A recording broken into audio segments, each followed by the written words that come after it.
Hello my dear students, welcome to केमिकलिवा। So बेटा, आज हम डिस्कस करने जा रहे हैं next chapter chemical bonding. Yes, atomic structure के जो मेन टॉपिक्स थे बेटा, वो मैंने आपको कंप्लीट करा दिए हैं। छोटे मोटे टॉपिक्स रह गए, वो सब आप एक बार ट्राई कर लेना, अदरवाइज हम सब रेगुलर क्लासेस में कवर अप करेंगे। सो केमिकल बॉन्डिंग की शुरुआत में पहले ये डिस्कस करते हैं कि कोई भी बॉन्ड बनता है तो क्यों बनता है। उसके बाद बात करेंगे कि बॉन्ड के कितने टाइप होते हैं। पहले बात हो रही है कि बॉन्ड की अगर फॉर्मेशन होती है, बॉन्ड बनता है, एटम एक दूसरे के नजदीक आते हैं, तो क्यों नजदीक आते हैं, क्यों बॉन्ड की फॉर्मेशन करना चाहते हैं, क्यों नया मॉलिक्यूल बनाना चाहते हैं। देखो बेटा, बॉन्ड की फॉर्मेशन को एक्सप्लेन करने के लिए पीछे दो कॉन्सेप्ट्स हैं, या आप कह सकते हो दो कॉजेस हैं आपके। पहला कॉज क्या है कि एटम एक दूसरे के नजदीक आके अपनी स्टेबिलिटी को बढ़ाना चाहते हैं।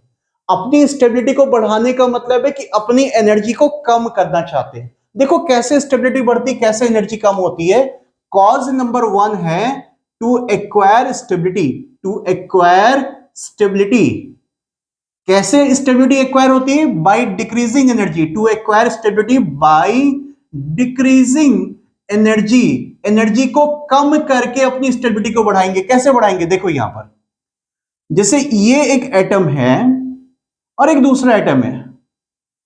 अब ये पता है बेटा कि दोनों एटम में न्यूक्लियस होगा। यहां पर न्यूक्लियस नंबर 1 है, यहां पर न्यूक्लियस नंबर 2 है।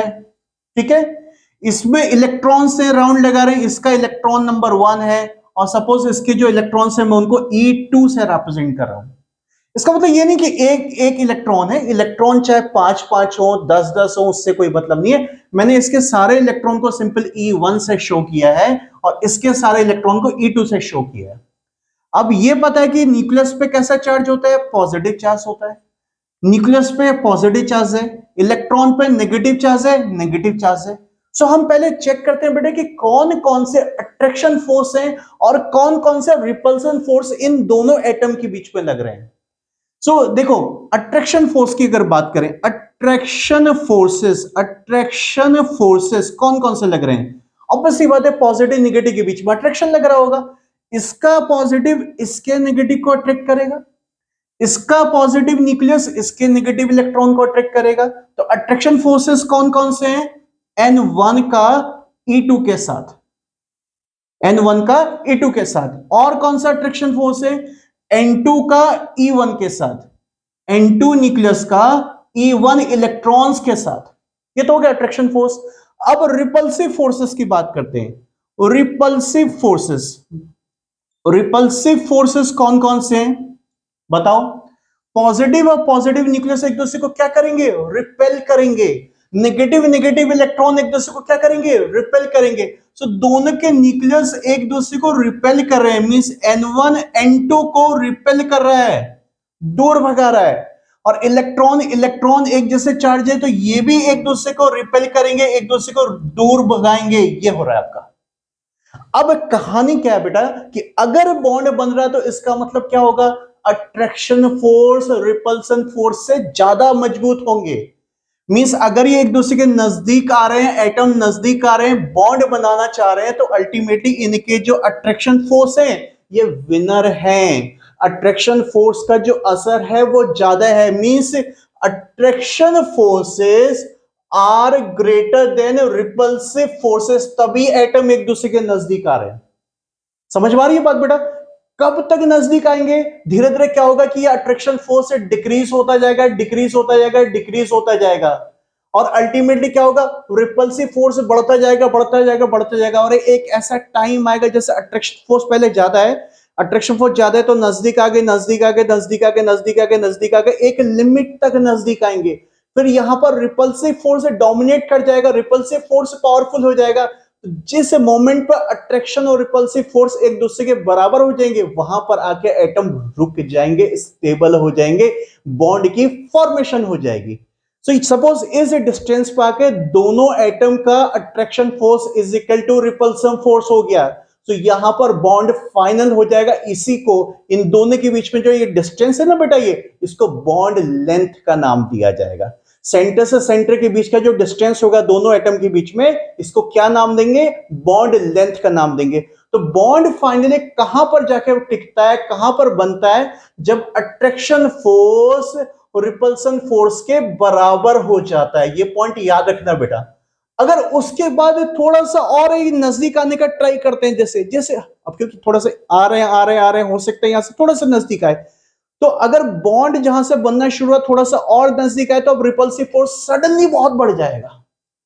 तो सडनली बढ़ जाएगा, उससे क्या होगा, एनर्जी की अगर हम बात करें तो एनर्जी भी बढ़ना शुरू हो जाएगी। देखो जब ये दूर थे, अट्रैक्शन फोर्स लग रहा था, तो इनकी जो पोटेंशियल एनर्जी थी, इस चार्ज सिस्टम की पोटेंशियल एनर्जी नेगेटिव है क्योंकि अट्रैक्शन फोर्स है। अभी बताता हूं, यहां पर बोर्ड पे भी समझाता हूं। अट्रैक्शन फोर्स के कारण बेटा पोटेंशियल एनर्जी नेगेटिव है।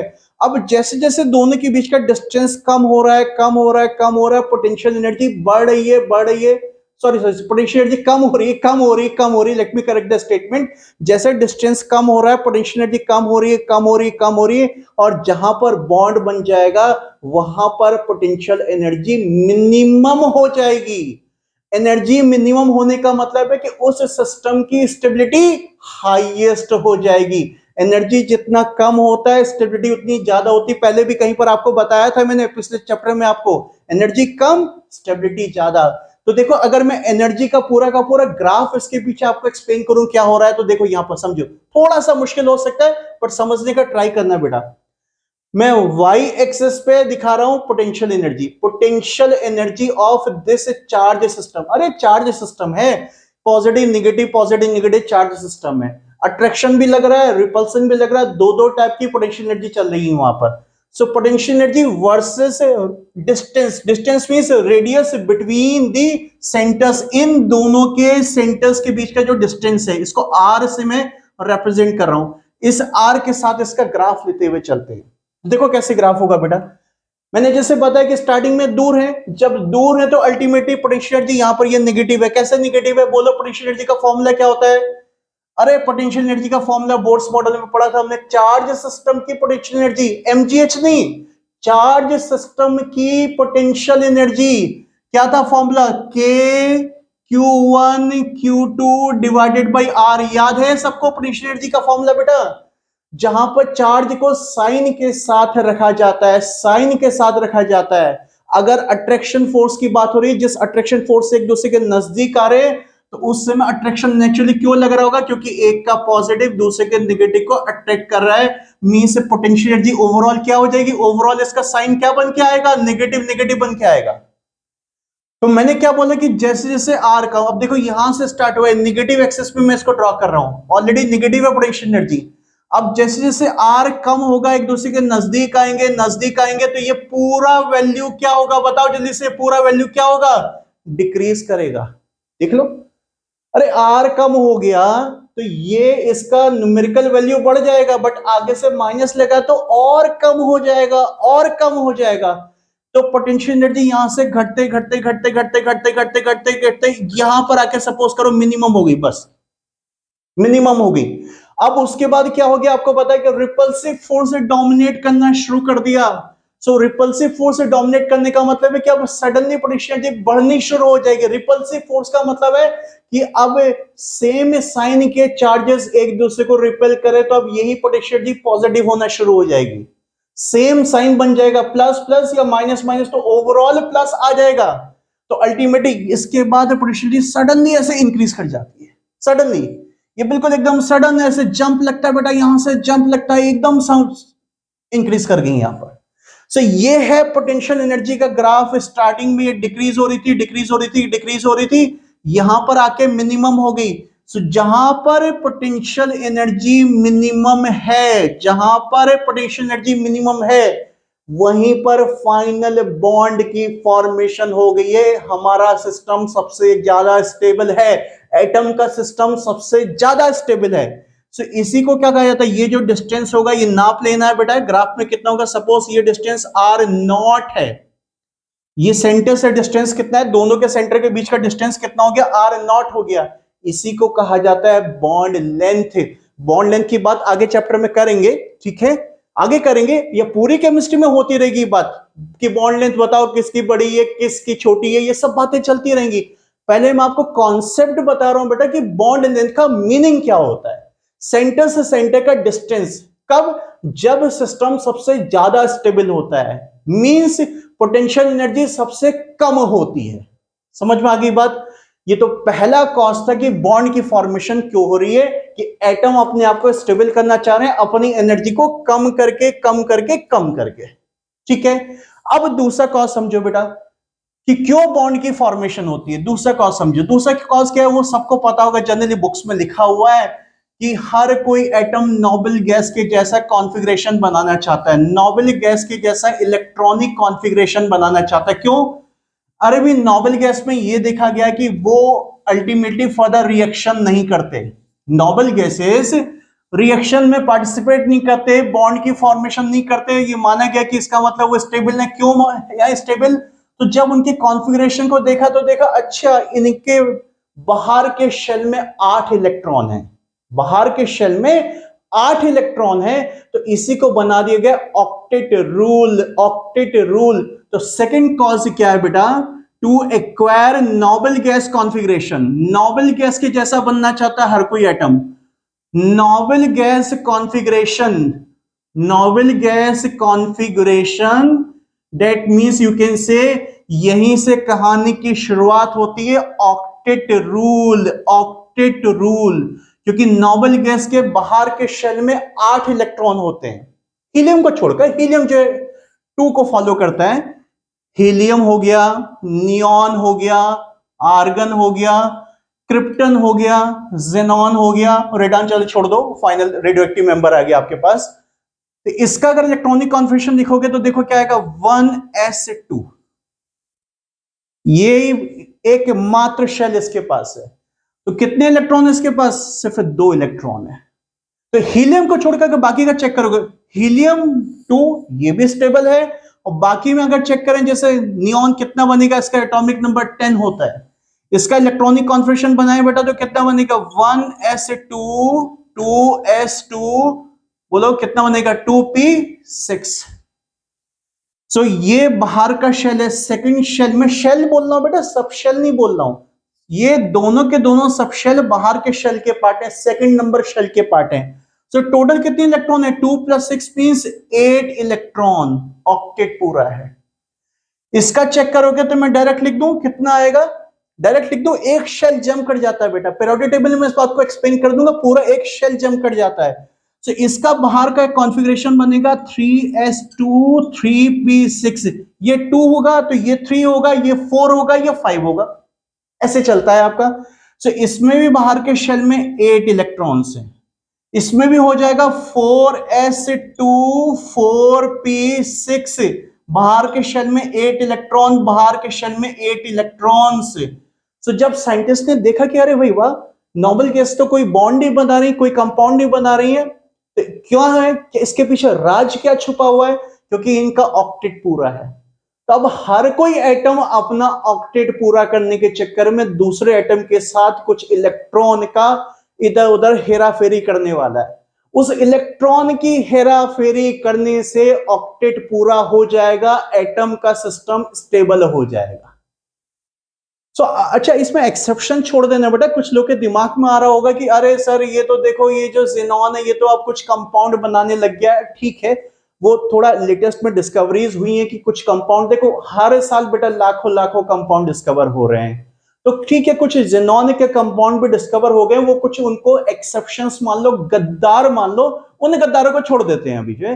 तो जनरली बेटा ये आपके जो एटम्स हैं, नोबल गैसेस, ये कंपाउंड की फॉर्मेशन नहीं करती हैं, बॉन्ड नहीं बनाना चाहते हैं। एक्सेप्शंस को मैंने बोल दिया, उनको छोड़ दो बेटा अभी। क्यों नहीं बनाना चाहते? क्योंकि इनका ऑक्टेट पूरा होता है। तो हर कोई एटम बस इसी चक्कर में रहेगा कि मेरा 8 इलेक्ट्रॉन बाहर के शेल में पूरा हो जाए, तो मैं अल्टीमेटली अपने आप को स्टेबल कर लूंगा, मजे में रहूंगा पूरा का पूरा। सो ये 2 कॉज थे बेटा। पहला कॉज मैंने क्या बताया? पहला कॉज था आपका कि एटम्स अपनी एनर्जी को कम करके स्टेबिलिटी बढ़ाते हैं, और दूसरा कॉज है कि एटम नोबल गैस के जैसा बन के अपनी स्टेबिलिटी को बनाते हैं, मींस ऑक्टेट रूल को फॉलो करके।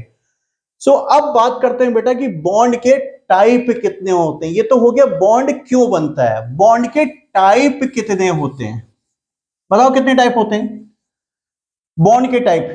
3 टाइप के बॉन्ड लेके चलते हो आप इस चैप्टर के अंदर। वैसे होने को तो और भी टाइप हो सकते हैं, तीन टाइप के हम बॉन्ड लेके चलते हैं बेटा इस टॉपिक के अंदर। मैं एटम एटम के बीच में बनने वाले बॉन्ड की बात करूं। देखो वैसे ब्रॉड वे में अगर बात करें बेटा, सो वैसे तो बॉन्ड को या अट्रैक्शन फोर्स को, बॉन्ड अल्टीमेटली अट्रैक्शन है ना बेटा, अट्रैक्शन है, इसकी चक्कर में बॉन्ड बन रहा है। सो दो मेन पार्ट में डिवाइड किया गया है। एक होते हैं inter atomic bond, inter atomic bond means atom atom के बीच में लगने वाले बॉन्ड्स, जिससे आपका बॉन्ड की फॉर्मेशन, एक्चुअल बॉन्ड ये है आपका। और दूसरा होता है एटम एटम ने बॉन्ड बना ले तो मॉलिक्यूल बन गया, तो मॉलिक्यूल का दूसरे मॉलिक्यूल के साथ लगने वाला अट्रैक्शन फोर्स, मॉलिक्यूल का दूसरे मॉलिक्यूल के साथ लगने वाला अट्रैक्शन फोर्स, उसको इंट्रा एटॉमिक या इंटर मॉलिक्यूलर बोल सकते हो। Inter molecular attraction, inter molecular attraction force, attraction force ये भी अट्रैक्शन ही है बेटा। इस बॉन्ड को स्पेशल जो अट्रैक्शन ना बोल के सीधे बॉन्ड बोल देते हैं, और ये अट्रैक्शन फोर्स कहा जाता है। कुछ केसेस में इसका भी नाम बॉन्ड हो जाता है, बताऊंगा अभी, सारी बातें बताऊंगा। सो एक तो है एटम एटम के बीच में लगने वाला, और दूसरा मॉलिक्यूल मॉलिक्यूल के बीच में लगने वाला। अब देखो एटम एटम के बीच में लगने वाले कौन कौन से होते हैं, एटम एटम के बीच में लगने वाले कौन कौन से होते हैं जो हमें मेन इस चैप्टर के अंदर स्टडी करने हैं। हम स्टार्टिंग करेंगे बेटा आयनिक बॉन्ड से, आयनिक बॉन्ड। दूसरा टाइप का बॉन्ड कोवेलेंट बॉन्ड। तीसरा टाइप का बॉन्ड कोऑर्डिनेट बॉन्ड। ठीक है, कोऑर्डिनेट बॉन्ड को अब वैसे सब कोवेलेंट बॉन्ड ही बोलते हैं, बट ठीक है, कुछ पुराने कॉन्सेप्ट में कोऑर्डिनेट बॉन्ड अलग से दिया हुआ है। चौथा एक और बॉन्ड होता है metallic bond, metallic bond metals के केस में लगता है ये आपका। सो ये मेन टाइप है, लेकिन इसमें बेटा मैं आयनिक बॉन्ड आपको एक्सप्लेन करूंगा, कोवेलेंट बॉन्ड एक्सप्लेन करूंगा, और कोवेलेंट के साथ साथ ही बीच में कहीं पर कोऑर्डिनेट आ जाएगा। मेटालिक बॉन्ड कभी बाद में देख लेंगे जब जरूरत पड़ेगी, इस चैप्टर का पार्ट नहीं लेके चलेंगे, ये मेटल्स के केस में होता है, बट बता दूंगा कहीं ना कहीं आपको बता दूंगा पक्का इस चीज को। अब देखो बेटा इंटरमॉलिक्यूलर फोर्सेस क्या होते हैं, जिसको इंटरमॉलिक्यूलर बॉन्ड भी बोल सकते हो आप, जो मॉलिक्यूल मॉलिक्यूल के बीच में लगने वाले। इंटरमॉलिक्यूलर फोर्स को या तो खाली इंटरमॉलिक्यूलर फोर्स बोलते हो, या इनको बेसिकली वॉन्डरवॉल फोर्सेस बोला जाता है, van der Waals forces, van der Waals forces, intermolecular forces, van der Waals forces. और कुछ केस में इन वॉन्डरवॉल फोर्सेस को एच बॉन्डिंग, हाइड्रोजन बॉन्डिंग भी कहा जाता है, एच बॉन्डिंग भी कहा जाता है। ये बातें फिर कभी करेंगे बेटा, जो स्टार्टिंग सिर्फ इन पर करते हैं, इन पर डिस्कशन करेंगे, यहां से स्टार्ट करते हुए चलेंगे। तो चलिए बेटा स्टार्ट करते हैं, आयनिक बॉन्ड कैसे बनता है। Let's see about the ionic bond formation. So आप सब हेडिंग दे सकते हैं, formation of ionic bond, ionic bond. So बताओ भाई आयनिक बॉन्ड क्या होता है, कैसे बनता है, किस सिचुएशंस में तैयार होता है। आयनिक बॉन्ड की बात हो रही है। देखो आयोनिक नाम से कुछ समझ में आ रहा है बेटा, आयोनिक नाम से क्या समझ में आ रहा है, में से दो आयन के बीच में लगने वाला अट्रैक्शन फोर्स। अरे बॉन्ड जो है सारे अट्रैक्शन फोर्स है, कंफ्यूज मत हो बेटा, जो है अट्रैक्शन फोर्स बोलो, बॉन्ड बोलो, या बॉन्ड बोलो या अट्रैक्शन फोर्स बोलो, बात एक ही है बेटा, बेसिकली अट्रैक्शन फोर्सेस हैं। सो आयनिक बॉन्ड मींस आयनिक अट्रैक्शन फोर्स, यानी आयंस के बीच में लगने वाला अट्रैक्शन फोर्स। अट्रैक्शन कौन से आयन के बीच में लगेगा, अरे जो ऑपोजिट आयंस होंगे, एक पॉजिटिव आयन होगा, एक नेगेटिव आयन होगा। सो यहां पर एक पॉजिटिव आयन है और एक नेगेटिव आयन है, दोनों के दोनों के बीच में इलेक्ट्रोस्टैटिक अट्रैक्शन फोर्स लग रहा है। क्या होता है इलेक्ट्रोस्टैटिक अट्रैक्शन फोर्स, और जो कूलम्ब फॉर्मूले से यूज होता है, coulomb electrostatic attraction force, F is equal to KQ1 Q2 divided by R square. Attraction force system पढ़ा था, बोर्ड्स मॉडल में पढ़ा था बेटा, चार्ज सिस्टम का attraction force Q1 Q2 by R square. ये फोर्स ऑफ अट्रैक्शन भी होता है, ये रिपल्सन में भी यूज होता है। खैर रिपल्सन की बात अभी नहीं करें, अभी अट्रैक्शन की बात हो रही, बॉन्ड बनने की बात हो रही, तोड़ने की बात नहीं हो रही है अभी जो है। सो ये अट्रैक्शन फोर्स चार्ज, ये चार्ज के चक्कर में है, ये पॉजिटिव चार्ज है, ये नेगेटिव चार्ज है। अल्टीमेटली पॉजिटिव चार्ज ने कुछ इलेक्ट्रिक फील्ड क्रिएट किया हुआ है, इलेक्ट्रिक फील्ड क्रिएट किया हुआ है, इलेक्ट्रिक फील्ड क्रिएट किया हुआ है। ये इलेक्ट्रिक फील्ड इस सारी डायरेक्शंस में इससे बाहर जा रहा है, ये इलेक्ट्रिक फील्ड है। ऐसे नेगेटिव ने इलेक्ट्रिक फील्ड क्रिएट किया हुआ है, इलेक्ट्रिक फील्ड क्रिएट किया हुआ है, इलेक्ट्रिक फील्ड क्रिएट किया हुआ है। सो अल्टीमेटली जो इलेक्ट्रिक फील्ड्स हैं बेटा, पॉजिटिव और नेगेटिव चार्ज से बने हुए जो इलेक्ट्रिक फील्ड्स हैं, ये इलेक्ट्रिक फील्ड एक दूसरे से इंटरेक्ट करते हैं। उसी इंटरेक्शन को इलेक्ट्रोस्टैटिक अट्रैक्शन या इलेक्ट्रोस्टैटिक इंटरेक्शन नाम दिया जाता है, और उसी से बॉन्ड बनता है आपका। अब ठीक है, हमें ये तो समझ में आ गया कि आयनिक बॉन्ड आयंस के बीच में बनेगा, पॉजिटिव नेगेटिव के बीच में बनेगा। अब थोड़ा एक स्टेप और पीछे चले जाते हैं, अब ये भी बात कर लेते हैं आयंस कैसे बनेंगे। सिंपल सी बात है, एटम तो न्यूट्रल है बेटा, अगर किसी एटम को पॉजिटिव आयन बनाना तो उसमें से इलेक्ट्रॉन निकाल दो, वो पॉजिटिव बन जाएगा। दूसरे एटम को नेगेटिव बनाना तो उसको इलेक्ट्रॉन दे दो, वो नेगेटिव हो जाएगा। अब ये लेना और देना ये कैसे चलेगा? देने का काम कर रहा है एक एटम जो पॉजिटिव बनना चाहता, तो इसने इलेक्ट्रॉन को निकाला और दूसरे एटम को ट्रांसफर कर दिया। एक एटम ने इलेक्ट्रॉन निकाला और दूसरे एटम को ट्रांसफर कर दिया। तो इस चक्कर में क्या होगा कि जिस एटम ने इलेक्ट्रॉन लूज किया, बाहर निकाला, ये पॉजिटिव हो गया, और जिस दूसरे एटम ने इलेक्ट्रॉन लिया वो नेगेटिव हो गया। अल्टीमेटली पॉजिटिव नेगेटिव बने, दोनों ने अट्रैक्शन लगाया, आयनिक अट्रैक्शन फोर्स या आयनिक बॉन्ड की फॉर्मेशन हो गई आपकी। सो अगर बेटा इसकी डेफिनेशन करना चाहे तो बहुत इजी है। डेफिनेशन सिंपल ये कि ये क्यों बनता है, ये हमारे पास न्यूट्रल एटम है। सो बेसिकली क्या होता है बेटा कि एक एटम से इलेक्ट्रॉन दूसरे एटम की तरफ ट्रांसफर होते हैं। एक इलेक्ट्रॉन भी ट्रांसफर हो सकता है, 2 इलेक्ट्रॉन भी ट्रांसफर हो सकते हैं, 20 इलेक्ट्रॉन भी ट्रांसफर हो सकते हैं, बात नंबर ऑफ इलेक्ट्रॉन की नहीं हो रही, बात हो रही होता क्या है बेटा जो है। सो इलेक्ट्रॉन एक एटम से दूसरे एटम की तरफ ट्रांसफर होता है, कंप्लीट ट्रांसफर। तो इस चक्कर में क्या होता है कि ये जो एटम है जिसने बाहर निकाला, ये पॉजिटिव बिहेवियर शो करने लगता है, और जो दूसरा एटम है जिसने इलेक्ट्रॉन गेन किया, वो नेगेटिव बिहेवियर शो करने लगता है, क्योंकि इसके पास इलेक्ट्रॉन की एक्सेस हो जाती है, एक्स्ट्रा हो जाते हैं, और इसके पास इलेक्ट्रॉन की कमी हो जाती है। तो इलेक्ट्रॉन की कमी होगी बेटा, तो उसका उल्टा प्रोटॉन ज्यादा हो जाएंगे, तो ये पॉजिटिव चार्ज शो करेगा। समझ में आ गई बात? और फिर अल्टीमेटली दोनों के बीच में ionic bond, ionic attraction force बन जाएगा। तो डेफिनेशन सिंपल यही है बेटा कि ionic bond is formed due to attraction between ionic bond is formed due to attraction between two opposite ions, और ions क्यों बनते हैं बेटा? And ions are formed due to transfer of one or more electrons from one atom to another atom। Simple ionic bond हो गया, कुछ खास नहीं है इसके अंदर बेटा। अब देखो, मैं इसका एक एग्जाम्पल लेके चलता हूं। फॉर एग्जाम्पल इसकी बात करते हैं। फॉर एग्जाम्पल जैसे हमें NaCl बनाना है, सोडियम क्लोराइड बनाना है। कैसे बनता है?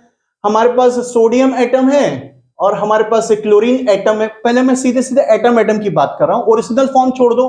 कोई ये मत सोचने कि सोडियम एटम डायरेक्ट कहां से बन गया, सोडियम तो मेटल होता है, तो कोई बात नहीं, वो पूरी प्रोसेस अभी बाद में बताऊंगा कि मेटल से पहले एटम तोड़ने पड़ेंगे। यहां पर क्लोरीन गैस से भी क्लोरीन के एटम तोड़ने पड़ेंगे, ब्रेक डाउन करने पड़ेंगे। अभी समझो हमारे पास सीधे एटम पड़े हुए हैं। सो Na का एटॉमिक नंबर 11 है न्यूट्रल कंडीशन में, तो इसके इलेक्ट्रॉन 11 है बेटा। सो इसका इलेक्ट्रॉनिक कॉन्फिगरेशन है 1s2 2s2 2p6, काउंट करो कितने हो गए, 10 हो गए, एंड 3s1 11 हो गए। Cl का इलेक्ट्रॉनिक कॉन्फिगरेशन है 17, means 1s2 2s2 2p6 3s2, count करते चलो, 3p5, देख लो 17 हो गए या नहीं हो गए, 10 12 15 17, यस हो गया 17। अब बाहर का शेल चेक करो, बाहर का शेल के चक्कर में बॉन्ड बनता है, अट्रैक्शन फोर्स होता है। सो ये रहा इसका नंबर 3 शेल। देखो इसमें कितने शेल हैं, फर्स्ट शेल, सेकंड शेल जिसके अंदर 2 सब शेल्स हैं, और थर्ड शेल, ये सबसे बाहर का शेल है, इसमें 1 इलेक्ट्रॉन पड़ा हुआ है। इसके कितने शेल हैं? First shell, second shell, third shell. So इस थर्ड बाहर के शेल में कितने इलेक्ट्रॉन है? इसमें 7 इलेक्ट्रॉन है, 7 इलेक्ट्रॉन है, ठीक है, 1 and 7। अब क्या चाहेगा बेटा? सोडियम कह रहा है कि यार 1 है, मुझे 8 चाहिए। अब देखो इसको 7 इलेक्ट्रॉन तो कोई देने बैठा नहीं है बेटा, तो ये दूसरा तरीका अपनाता है, बोलता है कि चलो मेरा 1 ले लो। उससे फायदा क्या होगा? बोले अगर मेरे पास ये जबरदस्ती का जो अनवांटेड इलेक्ट्रॉन है अगर ये चले जाए, तो अब ये मेरा बाहर का शेल कहलाएगा जिसमें 8 इलेक्ट्रॉन हो जाएंगे। काउंट कर लो आप जी। तो ये कहता है कि ये वेस्ट है, मुझे नहीं चाहिए, अनवांटेड चीज है, इसको बाहर निकालो, घर से बाहर निकालो। कम से कम इसके घर से बाहर निकलने के चक्कर में बाकी सब लोग ठीक ठाक है, 8 इलेक्ट्रॉन पूरे हो रहे हैं। इधर Cl वेट कर रहा है कि अच्छा मुझे तो सिर्फ 1 इलेक्ट्रॉन की जरूरत है, सिर्फ 1 इलेक्ट्रॉन की जरूरत है, मैं 7 के 7 तो बाहर नहीं निकालूंगा, तो मुझे 1 मिल जाए। तो दोनों के बीच में कहानी पूरी हो जाती है, अल्टीमेटली यहां से 1 इलेक्ट्रॉन इस पर ट्रांसफर हो जाता है, ट्रांसफर हो जाता है। सो सोडियम ने 1 इलेक्ट्रॉन लूज किया, तो अल्टीमेटली ये बन गया Na पॉजिटिव। अब इसमें सिर्फ 10 इलेक्ट्रॉन्स रह गए बेटा, 10 इलेक्ट्रॉन्स रह गए, जिसका इलेक्ट्रॉनिक कॉन्फिगरेशन हो गया 1s2 2s2 2p6। देखो अब ये ऑक्टेट पूरा हो गया, इसका 8 हो गए पूरे के पूरे। ऐसे Cl ने 1 इलेक्ट्रॉन लेकर इसके पास अब 18 इलेक्ट्रॉन्स हो गए, और 18 इलेक्ट्रॉन्स के चक्कर में इसका बाहर का कॉन्फिगरेशन में डायरेक्ट लिख देता हूं बेटा, 3s2 3p6 हो गया, इसके भी 8 पूरे हो गए। दोनों खुश, ऑक्टेट पूरा कर लिया, स्टेबल हो गए, नजदीक भी आ गए, पोटेंशियल एनर्जी भी डाउन हो गई। अल्टीमेटली पॉजिटिव नेगेटिव, ये नेगेटिव हो गया, पॉजिटिव नेगेटिव के बीच में अट्रैक्शन फोर्स लगा, Na positive plus Cl negative, जिससे NaCl बॉन्ड की फॉर्मेशन होगी। बेटा NaCl बॉन्ड को ना ऐसे मत दिखाना, ये गलत तरीका है, ये खाली एक आयन आयन के बीच का अट्रैक्शन फोर्स है, ऐसे लाइन मत बनाना, या तो खाली NaCl लिखो, या दिखाना तो थोड़ा ऐसे dot dot dot dot dot dot कर दो, बस ऐसे। ये अट्रैक्शन फोर्स है दोनों के बीच में, NaCl बन गया, या सिंपल ऐसे लिख दो, कोई फर्क नहीं पड़ता, NaCl बस। वो लाइन बॉन्ड, बॉन्ड बेटा कोवेलेंट बॉन्ड में लाइन बनाई जाती है, आयनिक बॉन्ड में लाइन कभी नहीं बनाते, ये खाली एक अट्रैक्शन फोर्स होता है आपका। सो ये था विद एग्जांपल बेटा कि आयनिक बॉन्ड क्या होता है। अभी इसमें कहानी बहुत बची हुई है, नेक्स्ट वीडियो नेक्स्ट लेक्चर में मैं आपको बताऊंगा पूरा डिटेल की NaCl एक्चुअल में बनता कैसे है। मार्केट में जाओगे तो सोडियम तो आपको मेटल सॉलिड फॉर्म में मिलेगा, क्लोरीन आपको पूरा Cl2 गैस फॉर्म में मिलेगा। उनसे पहले एटम को निकालना पड़ेगा तोड़ तोड़कर, फिर एटम का आयन बनाएंगे, आयन से आयनिक कंपाउंड बनाएंगे, आयनिक बॉन्ड बनाएंगे। सो पूरी जो फॉर्मेशन है, complete formation of ionic compound, वो हम नेक्स्ट लेक्चर नेक्स्ट वीडियो में डिस्कस करेंगे, इसका पूरा डिटेल, अभी बहुत कुछ बचा हुआ है। बाकी बेटा लाइव क्लासेस हो चुकी है, लाइव क्लासेस 23 अक्टूबर से। सो आप सभी के सभी लाइव क्लासेस को ज्वाइन कर लो जल्दी से जल्दी, वहां पर हम सारा डिटेल लेकर चलने वाले हैं, सारा का सारा डिटेल। सो जिसने भी अभी चैनल को सब्सक्राइब नहीं किया बेटा, अपने फ्रेंड्स को बोलो चैनल को सब्सक्राइब करने के लिए, चैनल से कनेक्टेड रहें, अपडेट्स मिलते रहेंगे, और लाइव क्लासेस को सबको ज्वाइन कर लेना है। So thank you, God bless you.